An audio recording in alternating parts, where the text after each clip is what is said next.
Hola,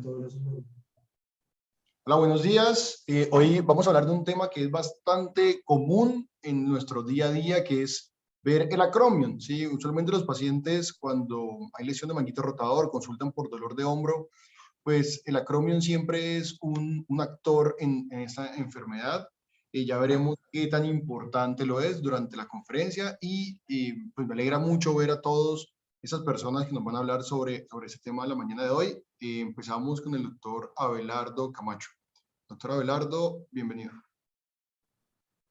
Doctor Fierro, buenos días y como usted lo dice, esta presentación es una presentación que vamos a dividirlo entre 4 miembros de la sección de hombro y codo, que estamos todos aquí reunidos para contarles acerca de todo lo que tiene que ver con acromion, desde su embriología y su anatomía hasta su clasificación morfológica y demás, como vamos a ver a medida que se desarrolle la charla. Mi nombre es Abelardo Camacho, yo voy a ser el primero en presentar, soy residente de la Universidad del Rosario de Ortopedia. Está la doctora Lucía Padilla, residente de ortopedia de la Universidad UIS en Bucaramanga, el doctor Eduardo Wong, ortopedista de México, y nuestro fellow de hombro y codo, el doctor Andrés Jiménez. Iniciando con la presentación, lo primero que vamos a hablar es de la embriología, y para hablar de la embriología, pues tenemos que hablar de dónde nacen los huesos de la cintura escapular, y estos se derivan principalmente del mesodermo, de la placa lateral del disco embrionario trilaminar. En cuanto a la embriología de la escápula tiene 2 orígenes grandes. El primero es el mesodermo lateral, que va a dar la porción superior de la escápula, y el segundo es un origen somítico que nos va a dar la porción inferior y medial de la escápula. Alrededor del día 33 en el proceso embrionario inicia esta formación, y esta formación del acromion está inicialmente unida a la clavícula. Entre el día 44 y 48 se forma el ángulo condrogénico de la escápula, que va a dar de manera multidireccional la formación de esta, haciendo una parte dorsomedial que va a formar el cuerpo de la escápula, una parte ventromedial que va a formar principalmente el proceso coracoideo, y por último una porción lateral que va a formar el acromion, que es el tema de nuestra charla, y la espina escapular. Hacia la 4ª a la 5ª semana se forma el acromion, el cartílago, y en la infancia este tiene 2 centros de osificación. Adicional a eso, el principal cartílago que encontramos en la formación de este es el cartílago hialino. Este cartílago a los 17 años es un fibrocartílago que se forma en el espectro del extremo acromial, y a los 24 años se forma en el extremo clavicular. Este es un esquema de cómo es ese crecimiento de la escápula y de la formación de la misma, porque como ya hablamos, hay dos puntos por donde crece, y además tiene una parte que se osifica de manera por medio de osificación membranosa, y otra parte que tiene una osificación endocondral. Como podemos ver en la gráfica, la parte distal y proximal van a ir hacia osificación endocondral, mientras que la parte superior e inferior va a ser por medio de osificación membranosa. A la semana 13 se forma la base del acromion, como hemos hablado previamente, y a la semana 16 viene la osificación de la misma. Es importante tener en cuenta que el acromion tiene sus propios núcleos de crecimiento, y en total son 3 grandes que se pueden dividir, como lo podemos ver en esta imagen. Estos núcleos se van a fusionar y van a aparecer en diferentes edades, y aquí podemos ver en este esquema cómo ese núcleo preacromial se aparece entre los 15 y los 19 años y se fusiona entre los 19 y los 21, como el mesoacromion, o ese núcleo que va en la mitad, se va a formar o va a aparecer, perdón, entre los 15 y los 19 años, y se va a osificar o se va a fusionar entre los 19 y los 21, y como el metacromion, que es la parte más medial de estos núcleos, se va a formar entre los 14 y los 15 años, y se va a fusionar entre los 22 y los 25. ¿Y por qué esto es importante? Porque cuando uno está evaluando radiográficamente la cintura escapular, tiene que tener en cuenta, para evitar confusiones con trazos de fractura, cuáles son estos momentos en los cuales se aparecen y se fusionan estos núcleos. Aquí podemos ver en estas imágenes de TAC, tomado esta bibliografía que aparece en la parte de abajo, cómo a medida que pasa el tiempo se ve diferentemente, de una manera diferente y morfológica, cada uno de estos núcleos. Entonces podemos ver cómo en la primera imagen arriba a la izquierda todavía no han aparecido esos núcleos de crecimiento, cómo aparecen y no están fusionados, y cómo aparecen cuando ya están fusionados y tenemos la figura definitiva del acromio. En cuanto a la anatomía, entonces vamos a hablar brevemente también de cómo es la estructura del acromion y cómo es su morfología. Para eso traje este artículo publicado en el 2007 en el Journal Internacional de Morfología, en el cual hizo un estudio cadavérico anatómico de 60 escápulas y mostraron cómo la longitud del acromion promedio es de 4,96 centímetros, más o menos 0,46 centímetros. Cuando hablamos del grosor del mismo, está alrededor de 7,2 milímetros, más o menos 1 milímetro.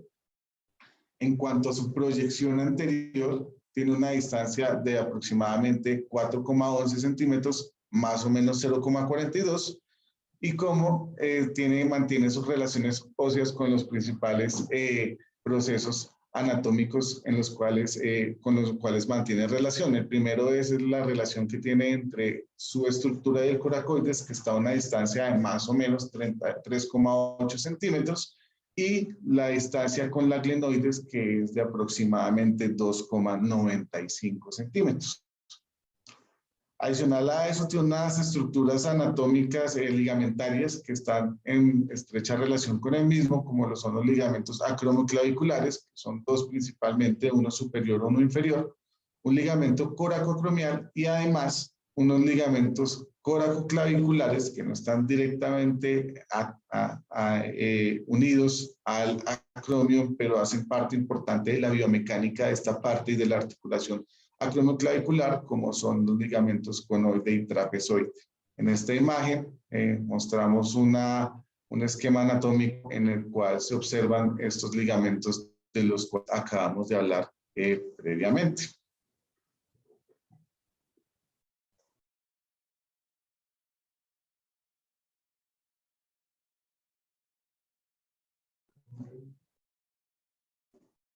Bueno, muy buenos días.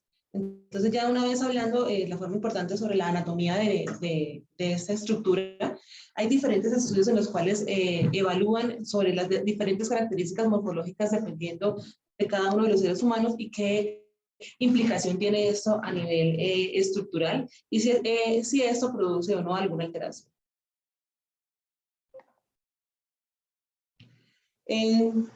Entre los principales estudios está primero de Coleman y Ackerman en 1931, el cual evidenció que algunos cambios hipertróficos a nivel del borde acromial anterior y lateral de esta estructura estaban asociados con compromisos a nivel de la bursitis y lesiones tendinosas a nivel del espacio subacromial. Ya en 1949, Armstrong se evidenció que el pinzamiento anatómico a nivel de los tendones que pasan por debajo del acromio, entonces el tendón del supraespinoso está asociado a lesiones y causando pues, este síndrome asociado. Y NIR confirma eso, donde refiere que el 95% de todos los desgarros están asociados a ese pinzamiento mecánico, a esa disminución de ese espacio acromial, y también informó un tratamiento novedoso, el cual era muy exitoso, que refería que era una acromoclastia. Ya en 1986, Vigliani, con sus colaboradores, realizaron un nuevo estudio en el cual pues, tenía como objetivo importante determinar si existía alguna correlación entre la morfología acromial, alguna alteración a nivel de esa morfología, y la presencia o alteración de desgarros a nivel del manguito rotador. Ellos hicieron una valoración con radiografías laterales o axiales, las escapulohumerales de 140 hombros de 71 cadáveres, en los cuales evidenciaron que existían tres tipos de acromion. Uno que lo tomaron tipo 1, el cual estaba asociado a un acromion que era plano, un tipo 2, el cual tenía un acromion curvo, y un tipo 3, el cual referían a un acromion tipo gancho. Que era más que todo asociado a estudios objetivos, no era algo como tal que tuvieran medidas. Y ellos asociaron este tipo de anatomía y se dieron cuenta que las acromios que tenían un tipo 3 o tipo gancho estaban asociados a lesiones de manguito rotador, y entre esas a lesiones no parciales sino completas a nivel del tendón supraespinoso, por lo cual definieron que esta morfología anatómica estaba asociada a mayor riesgo de lesiones a este nivel. A medida del tiempo, diferentes estudios evidenciaron de que no solamente existían estos tres tipos de acrómenos, sino que había un cuarto tipo, el cual era muy raro, que era de forma convexa, el cual, entre ellos definían que no estaba asociado a aumento de lesiones a nivel del manguito. Pero a medida del tiempo, al hacer clasificaciones y al hacer evaluaciones a nivel de esa clasificación, se dieron cuenta que era una clasificación muy subjetiva, en la cual la evaluación interobservador era muy mala, por lo cual, a medida del tiempo, crearon diferentes formas o mediciones en las cuales hicieran que esa clasificación fuera un poco más objetiva. PERC en el 2001 realizó un estudio en el cual intentó realizar algunas medidas las cuales pudieran identificar y objetivizar esos tipos, en los cuales colocaron 4 puntos cardinales en los cuales estaba el punto A, el cual definía que era la punta anteroinferior del acromion, el punto B, que era la punta posterior inferior, el punto O, que era el centro de la cabeza humeral, y el punto C, que era un espacio equidistante entre el punto A y B. Al hacer esas mediciones, tanto de los espacios entre las uniones entre los puntos A y O y B y O, ellos evidenciaron que si las distancias eran iguales, este acromion era típico de un tipo 2. Si la distancia AO era mayor a la distancia BO, esa era una tipo 1. Y si la distancia AO era menor, era una tipo 3, por lo cual pues eso objetivizaba aún más esta clasificación y permitía que fuera reproducido. Pero a medida del tiempo, pues lógicamente, aún así fueron mejorando aún las clasificaciones y fueron evidenciándose objetivizando las alteraciones a nivel del acromion y cómo afectaba eso a nivel del manguito rotador. Y Bigliani y Chiatti también en el 1990 hicieron un nuevo estudio en los cuales se evidenciaron que a nivel de la valoración de la radiografía lateral, vieron que había una pendiente o una morfología acromial o un ángulo, el cual pues podía estar asociado a unas alteraciones a nivel del manguito rotador. Eso lo definieron como una pendiente acromial, en la cual hacían un ángulo entre esa unión entre la punta anterior e inferior del acromion con otro ángulo o una línea la cual iba desde la punta posterior del acromion hasta la coracoides. Ellos evidenciaron que esa pendiente que fuera menor de 23 grados, que lo que hacía era que el acromion fuera de tendencia horizontal, disminuía el espacio subacromial y aumentaba los riesgos a nivel de las lesiones a nivel del manguito rotador.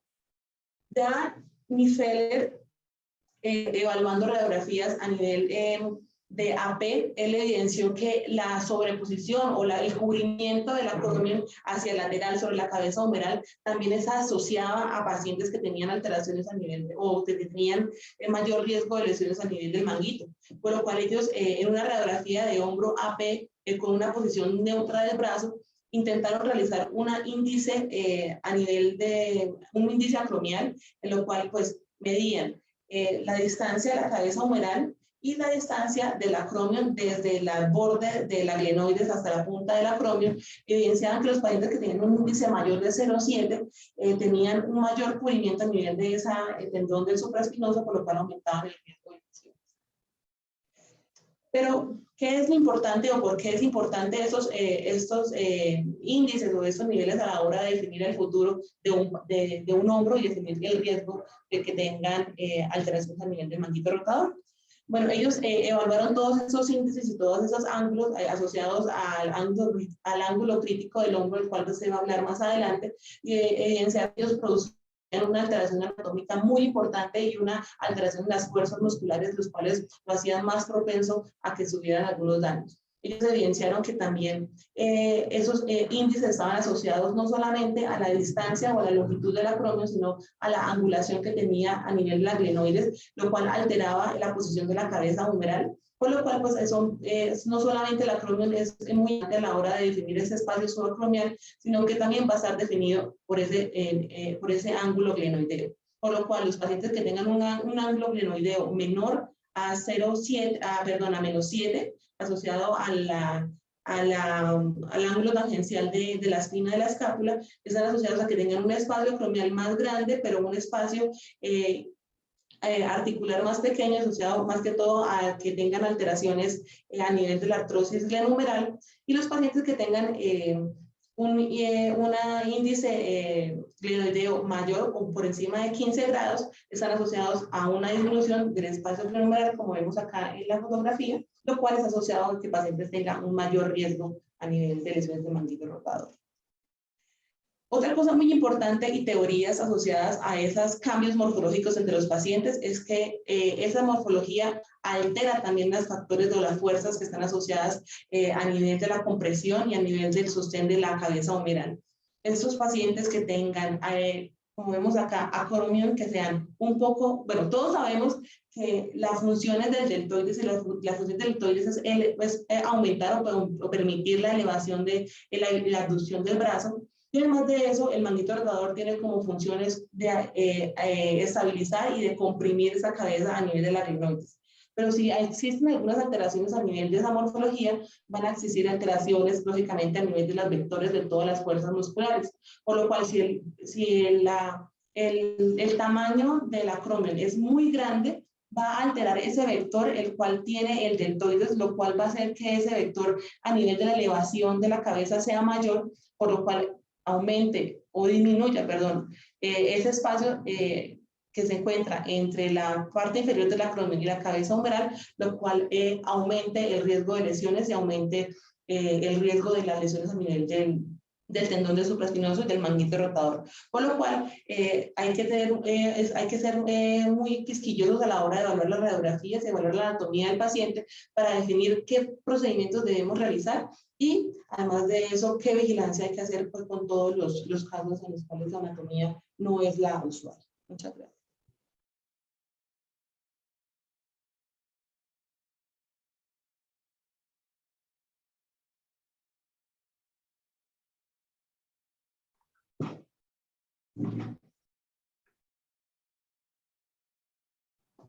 Adelante, doctor Wong.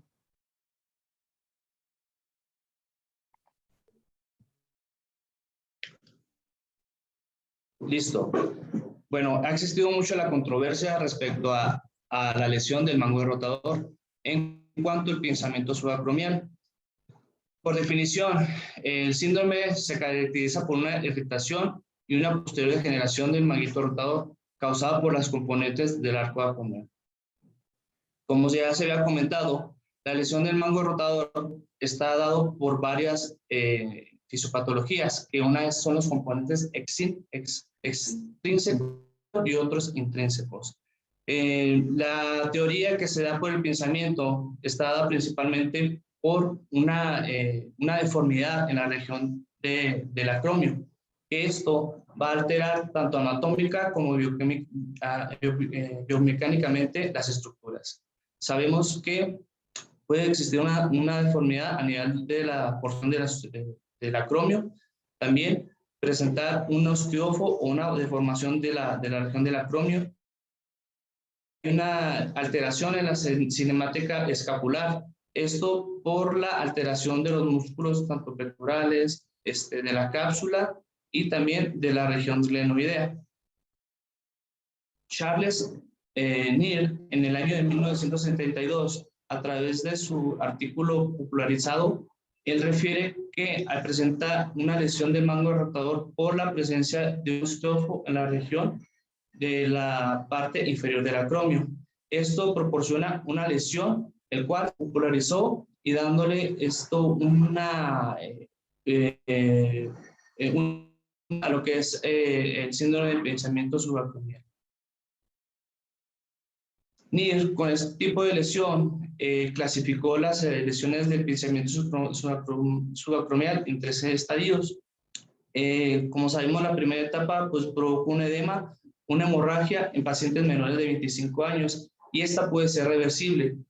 Una segunda etapa va a provocar una fibrosis, una tendinitis en pacientes de 25 a 40 años y esto va a causar un dolor recurrente a la actividad.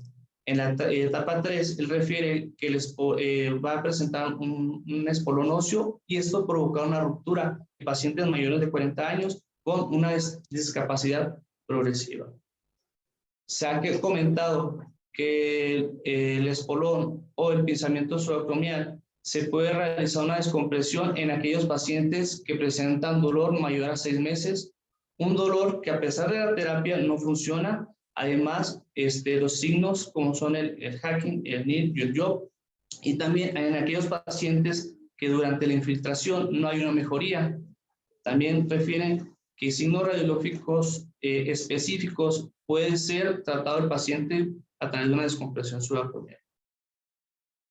Han existido varios estudios, el cuales justifican el procedimiento artroscópico, ya sea del pensamiento subacromial. Como podemos ver en este estudio, que es un estudio en el cual se realizó 3 grupos de pacientes, en el cual realizaron una artroscopía del pensamiento subacromial, una cirugía abierta y un tratamiento de forma conservadora, en el cual es un estudio prospectivo que después de 10 años de seguimiento observaron que en la descompresión subacromial sí había una leve mejoría al tratamiento.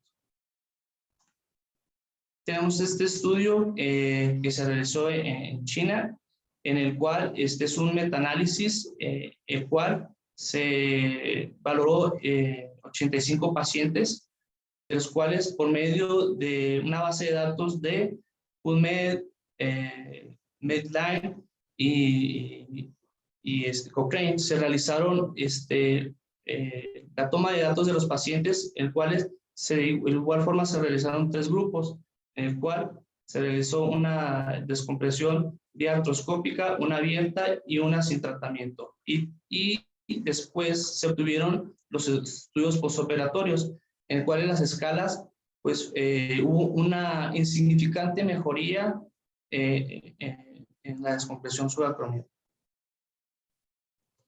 Actualmente existe este estudio por el medio del Servicio de Ortopedia del Hospital Italiano de Buenos Aires, en el cual se hizo una evaluación en cuestionario a 67 médicos especialistas en hombro, en el cual se realizaron varias preguntas: ¿por qué o por qué se debe realizar la descompresión subacromial?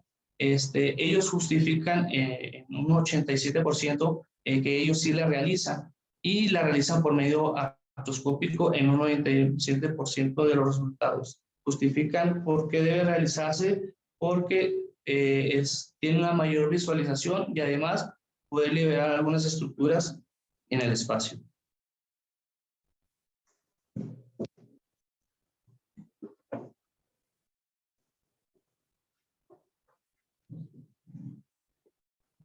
Bueno, entonces, para complementar lo que estaba diciendo la doctora Lucía, entonces, para hablar un poco del ángulo crítico y la controversia que se ha generado alrededor del mismo, tener en cuenta que, digamos que es un concepto que se introdujo en 2013 por el doctor Moore y sus colaboradores, en el cual básicamente hablaban de un ángulo que se genera al trazar una línea que se genera entre un punto digamos como el margen superior e inferior del glenoides y una línea que se traza sobre el margen más lateral del acromion y un punto sobre el borde más inferior del glenoides. Entonces la convergencia de esas 2 líneas va a generar el ángulo alfa, que va a generar lo que llamamos el ángulo crítico.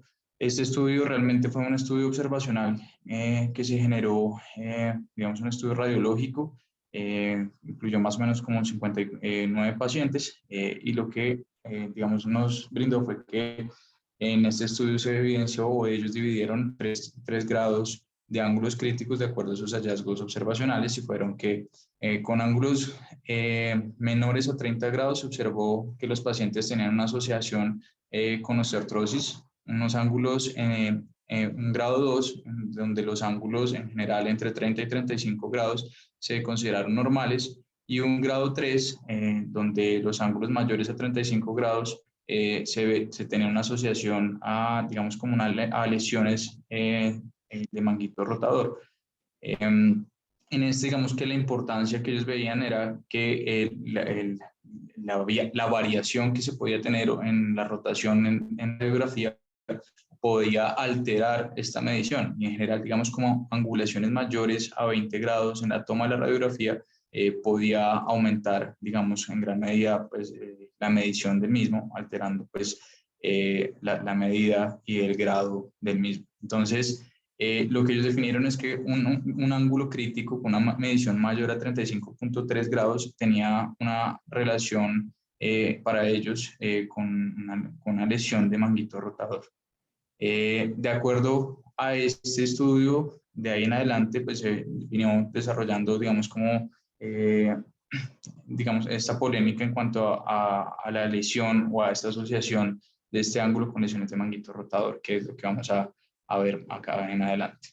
Entonces, en cuanto a si hacer o no acromioplasties, para complementar también lo que está diciendo el doctor Bon, entonces este metaanálisis publicado en el American Journal of Sport Medicine por el grupo de Hombro de la Fundación Santa Fe en 2021. Entonces, en cuanto a la asociación del ángulo crítico y las lesiones de manguito rotador, incluyó 14 estudios, 1.154 casos de lesiones de manguito rotador, en un grupo de controles de 1.271 casos de pacientes sintomáticos, asintomáticos o que fueron llevados a cirugía por lesiones diferentes digamos, a lesiones de manguito rotador. Lo que mostró fue que se mostró una asociación, sobre todo, digamos, como una variación de 3.3 grados en la medición del ángulo crítico en cuanto a asociación a lesión de lesiones de manguito rotador con este ángulo crítico. Sin embargo, cuando uno va o cuando se valoró la heterogeneidad del grupo, pues fue una heterogeneidad realmente alta, de hasta el 93%, por lo cual digamos que esa asociación queda realmente en entredicho y pues se determinaron varios factores que podían alterar, digamos, este tipo de medición. Entonces, entre ellos, pues, el tipo de lesión, si era parcial, si era completa, digamos, como la forma de medición de la radiografía, como vimos en el estudio pues, original, de donde se determinó la parte o la definición de ángulo crítico, entre otros factores que pueden alterar incluso el tamaño del estudio. Entonces, en este mismo estudio también se tomó un subgrupo entre que es lo que nos interesa, es entre el grado de la lesión, lesión completa o lesión parcial. Y acá hay también, digamos, como una asociación en cuanto al ángulo crítico, sobre todo para lesiones completas, en donde hay una diferencia de 4 grados en la medición en el ángulo crítico. Sin embargo, nuevamente el grupo pues tiene una heterogeneidad bastante alta, hasta el 91%. Por lo cual, digamos como la conclusión de este estudio es que realmente no hay una evidencia suficiente para afirmar que hay una asociación directa entre el ángulo crítico y la lesión de manguito rotador. Entonces, si continuamos con la evidencia pues, actual, bueno, este 2014, un ensayo clínico controlado, 114 pacientes que fueron llevados a reparación artroscópica de lesiones completas de manguito rotador, 2 grupos, un grupo llevado a reparación sin acromioplastia, 52 pacientes llevados a acromioplastia, que se les llevó a una valoración por escalas funcionales reportadas por paciente, valoración por arcos de movilidad y fuerza y un seguimiento a 2 años. Nos mostró, como vemos en la siguiente tabla, de acuerdo a, digamos, a los colores nos va a mostrar la valoración quirúrgica, la valoración o digamos como los resultados a 6 meses, a 1 año y a 2 años. Vamos a ver que efectivamente en los 2 grupos va a haber una mejoría en los reportes funcionales, digamos como progresiva en todas las escalas. Pero pues realmente cuando concluye el estudio, pues muestra que no hay diferencias funcionales en ambos grupos, con o sin acromioplastia en ambas reparaciones. Y en un subgrupo que ellos realizan en este ensayo clínico, pues tampoco muestran diferencias funcionales según el tipo de acromio, que era lo que hablaba también pues la doctora Lucía en una primera instancia en cuanto a los subgrupos de tipos de acromio. Este segundo estudio también, un ensayo clínico aleatorizado, publicado también en el Journal of Arthroscopic en el año pasado, 69 pacientes, un promedio de 57 años, también llevados en este caso a reparación artroscópica también, una rama de 23 pacientes llevados a acromioplastia y 24 sin acromioplastia, también valorados por escalas funcionales reportadas por paciente, y digamos como un segundo outcome valorado que eran las complicaciones, en este caso rupturas, un seguimiento a un largo plazo, pues fue el que, digamos, como el que mayor seguimiento encontré, que era 7.5 años. Encontramos nuevamente que hay en ambos grupos hay una mejoría pues, progresiva y significativa en cuanto a las escalas funcionales. Sin embargo, nuevamente, bueno, eso en cuanto a las escalas funcionales, cuando valoramos ya como la siguiente, como el siguiente objetivo del estudio, que era la tasa de complicaciones, en este caso de rupturas, en el seguimiento a 2 años y en el seguimiento a 7.5 años, lo que vemos es que hay una tasa de ruptura que no es significativa para los dos grupos, o sea que no hay una diferencia realmente significativa. Y cuando la valoramos de igual forma por subgrupo también en cuanto a morfología acromial, tampoco hay una diferencia estadísticamente significativa entre la morfología tipo 1, tipo 2 y tipo 3. Entonces, nuevamente concluimos que no hay diferencias funcionales, tanto a mediano y largo plazo, llamando largo plazo 7.5 años, en cuanto a escalas funcionales, llevar a los pacientes a reparaciones de manguito rotador con o sin acromioplastia, y no hay diferencias entre tasas de reruptura entre los dos grupos. De igual forma, pues no hay diferencia en cuanto a subtipo morfológico de acromia. Y por último, este metaanálisis también 8 estudios, 7 de ellos prospectivos, 6 de los cuales son ensayos clínicos controlados, 3.034 hombros llevados a reparación de manguito rotador, que incluían tanto grupos de artroscopia como manguitos rotadores por mini open, con o sin acromioplastia, de igual forma valorados por escalas funcionales reportadas por los pacientes. Y una segunda objetivo, que era la necesidad de reintervención. En este caso, las escalas funcionales, como vemos, pues, tanto en el ACES como en el USLA, no hubo diferencias significativas. En el Constant Score hubo, digamos, como alcanzó a haber algo pues hubo una diferencia como tal. Sin embargo, bueno, sin una heterogeneidad significativa.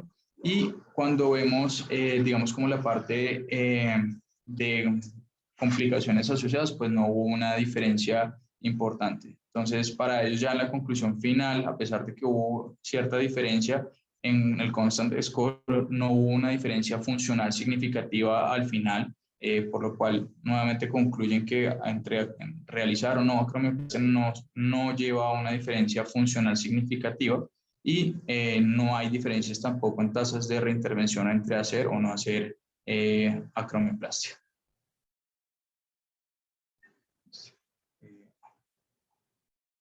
Listo. Perfecto, muy buena revisión, muchas gracias a los 4 y me gusta ver esta última diapositiva. Andrés y Eduardo, muchas gracias. Creo que antes de pasar a los comentarios del doctor Rojas y el doctor González, creo que pues mi comentario sería que uno usualmente se queda, sobre todo en las personas que rotan en la fundación, se quedan como con la idea de que no, que da lo mismo hacer acromioplastia que no hacerlo, pero creo que no entienden bien el trasfondo de eso, porque a veces uno en la vida cotidiana lo pasa rápido. Ese tipo de revisiones nos fundamentan el por qué o el por qué tomamos la decisión de no hacer esta acromioplastia. La acromioplastia bien hecha, ¿sí?, implica resecar el ligamento coracoacromial. Sí, si uno es estricto en la definición, uno quiere técnicamente hacer una acromioplastia técnicamente adecuada, pues tiene implícito que hay una lesión del ligamento coracoacromial. Si hay una lesión del ligamento coracoacromial, se está perdiendo uno de los estabilizadores en la parte superior del hombro y que altera la biomecánica del hombro. Ese sería mi comentario rápido. Quisiera escuchar la opinión del doctor Rojas, del doctor González y del doctor Rojas. Gracias, Guido. Buenas la foto con las banderas juntas. Eso me parece muy bien. Jorge tiene ahora mucho más que decir con el artículo que él lideró, que es un artículo maravilloso. Por eso no me quise meter por ahí. Porque sabía que pero no, yo solo quisiera decir, resaltar el punto de por qué no hacemos acromioplastia en general. Evidentemente, en algunos casos, para visualización o algo así, pues puede ser útil hacerlo, pero no porque pensemos que el acromion es el culpable del problema. Solo mencionar que afortunadamente hemos estado en esa línea y Guido lo recuerda desde que estaba de fellow y desde, no, podría yo decir que desde el primer fellow, desde los primeros fellows, fuimos un grupo que siempre estuvo del lado de no hacer acromioplastia con una razón muy clara. Y es que pensamos, y sigo pensando, y ahora pues con más razón, los estudios lo soportan cada vez más, que el acromion no es el culpable de la lesión del manguito rotador. Como siempre habrá excepciones y habrá algún caso excepcional en donde el acromion tenga alguna alteración tan evidente que está pinzando el manguito y que produce el daño extrínseco. Pero la teoría intrínseca, que en total no es nueva, ni mucho menos, Cotman ya lo había mencionado en 1930, es la más fuerte. Se perdió por un tiempo por los artículos de Nier, pero ha vuelto a tomar fuerza y es evidente que el problema se inicia en el manguito y una insuficiencia del manguito por ruptura parcial, completa o masiva es la que produce el ascenso de la cabeza. Entre más insuficiencia del manguito, entre más daño, más ascenso de la cabeza. Y entre más ascenso de la cabeza, pues se empiezan a producir cambios secundarios en el acromion, eh, pero secundarios a la lesión del manguito. El resumen de esto, Guido lo ha oído, todos lo han oído, es la frase de Basmania, ex fellow de Rockwood, que decía que este no es un problema de techo bajo, sino de piso alto. Lo que se sube es en la cabeza, no es que el techo se baje y produzca un daño en el manguito. En términos generales, eso es lo que consideramos y somos defensores del acromion. De acuerdo. Eso podría definir nuestra sección, los defensores de la acromion. Porque es muy común. O sea, y eso es medio pues, chistoso, entre comillas, que uno hace la revisión de la literatura y dice, ok, la entiende lo que el doctor González acabó de mencionar, pero cuando uno va y ve las cirugías, hacen la cronoplastia y pasan la fresa y todo, y uno dice, bueno, pero como que no hay una consecuencia entre el discurso y la realidad. Muchas gracias, doctor González. Y el doctor Rojas, si tiene algún comentario que pues, quisiera que nos ampliara un poquito sobre el ángulo crítico, por eso no mencioné nada de eso. Claro que sí, Guido.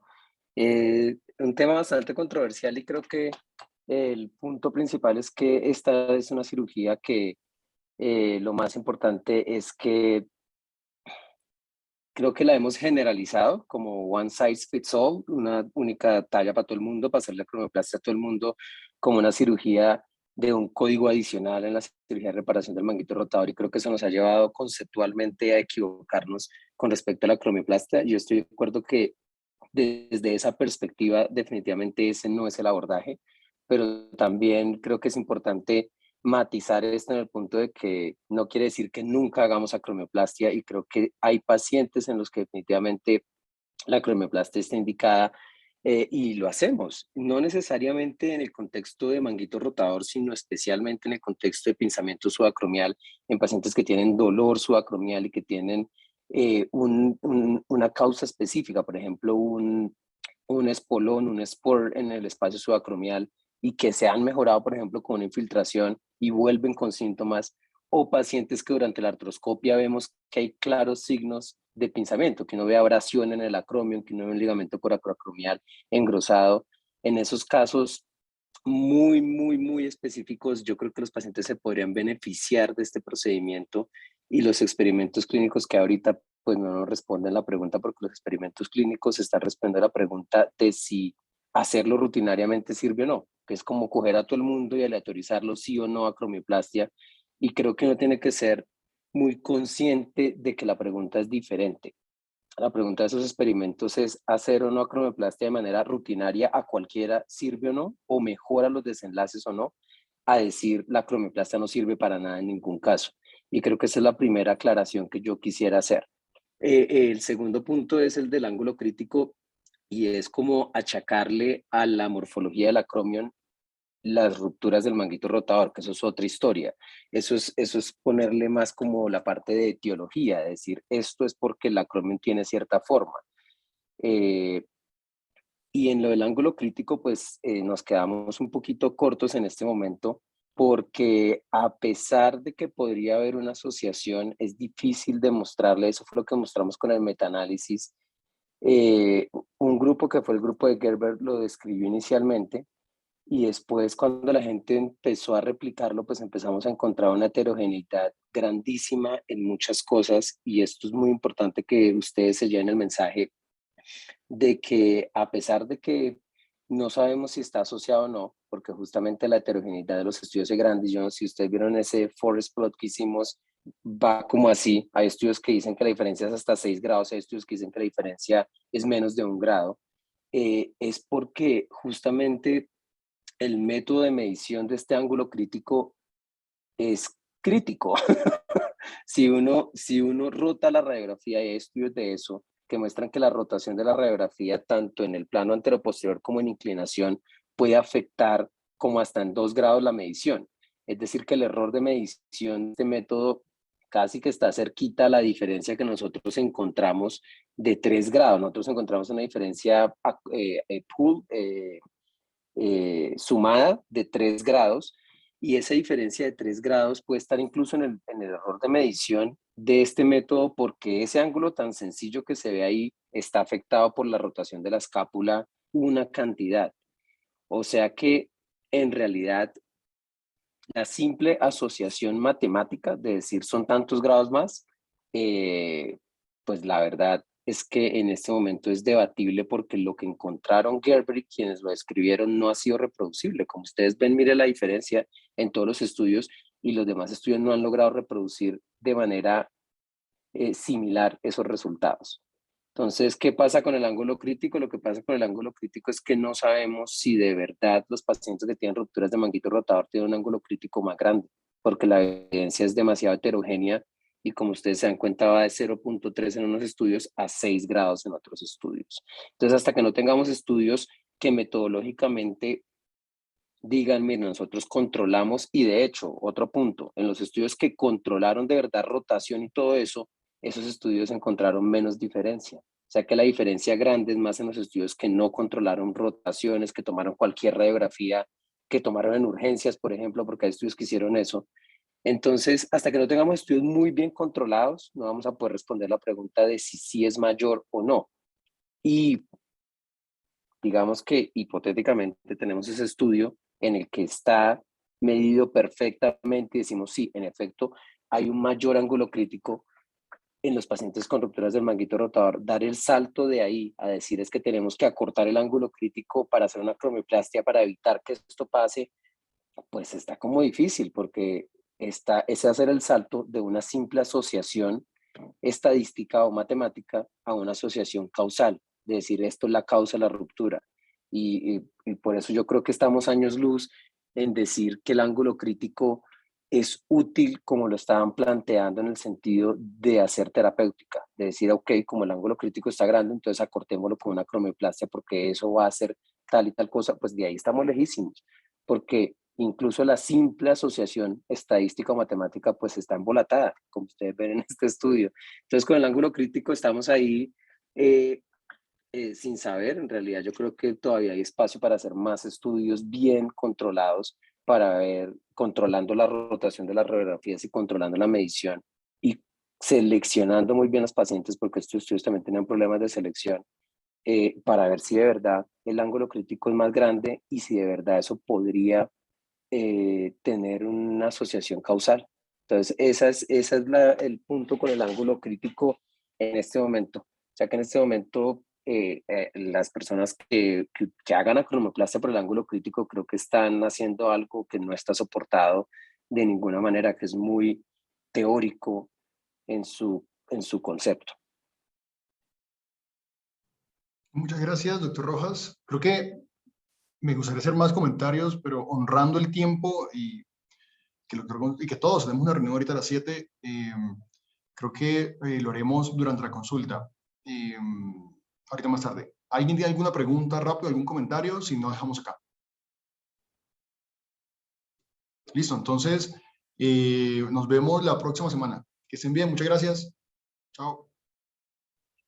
Gracias, Guido. Gracias a Que todos. estén Chao. bien. Chao, Jorge. Gracias a todos. Gracias. Chao. Gracias.